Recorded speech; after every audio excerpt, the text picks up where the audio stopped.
తీసుకున్నాక 15 రోజులకు ఇట్లా నోస్తే నీళ్ళు వచ్చే ఆ సార్ ఏమన్నది అంటే దావకంతా 20 లక్షలు పెట్టినా నీ అమ్మ బతకదమ్మా, ఏదుంటే గడి గుర్తున్నది అన్ని పెట్టుకొని బాగున్నంత చేసుకోవాలి కన్నదానికి, మీ బిడ్డ మాత్రం నమ్మకం లేదు అని చెప్పారు. నాకు చెప్పిన వాళ్ళే ఇవే నమ్మకలేకపోయి ఈ మందులతో నాకేమైంది అని నాకు ఎందులో తట్టి చేయింది.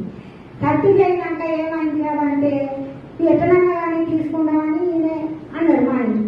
అన్నాక మా సార్ అన్నాక నేను అంటే తీసుకున్నాక 15 రోజులకే నా బిడ్డ లేచి కూర్చున్నది.